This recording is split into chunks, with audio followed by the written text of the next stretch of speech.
John Carpenter's The Thing now celebrates its 40th year anniversary, and I figured this was the perfect time to review this film. I wanted to do so in the style of an analysis video, as I feel this is the best method to publish what I have to say. Firstly, I'll mention I was lucky enough to see this film earlier this year on the big screen thanks to Fathom Events. Despite the fact that the screening I went to was in the wrong aspect ratio, causing a third of the screen to be cropped out, and numerous out of focus shots because they didn't drop the digital cinema package containing the proper 4K restoration of the film, seeing it on the big screen though was an amazing experience. They do re-releases of big screen classics and deserve all the support they can get for their work in remastering film.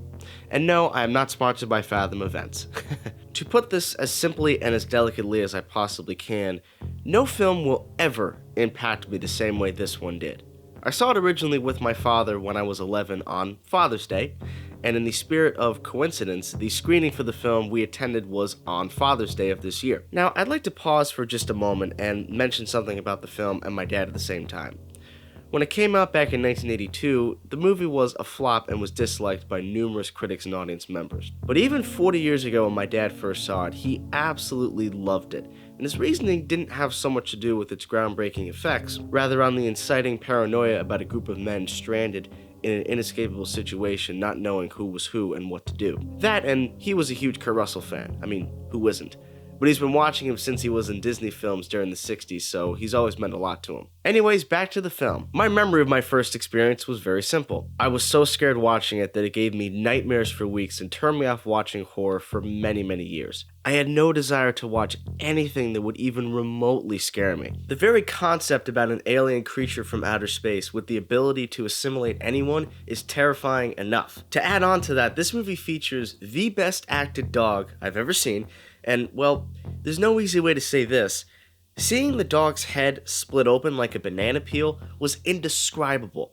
I mean, there is no adjective out there to sum up how scared I was, because there was nothing to compare it to. I remember being so petrified, I didn't even know if I could even finish the film. Oh, and then there's the scene commonly known as the chest chomp sequence, which then leads to the thing transforming into a small spider-like creature. I think that's where my fear of spiders originated, because I was never afraid of them before seeing the film. However, for a film to basically traumatize me in such a way that I remembered every scene so vividly, I always knew it was excellent, yet I was unable to explain exactly why a film that terrified me translated into having a transcendent experience.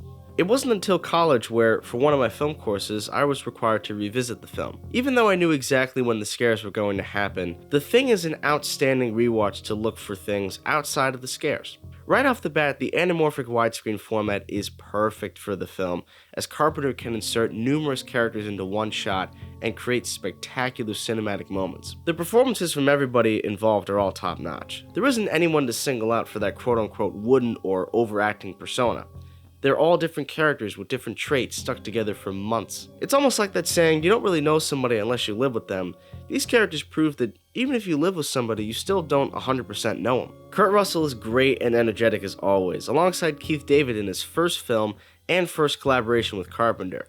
And if you guys want me to review that next collaboration he did with him, that will sure as hell be a fun one. And then there's the music. Similar to John Williams composing Jaws, Ennio Morricone's score for The Thing is so impactful, chilling, and creepy, it makes the film feel even more alive than it already does. As the phenomenal title card concludes, the synthetic beat is then unleashed.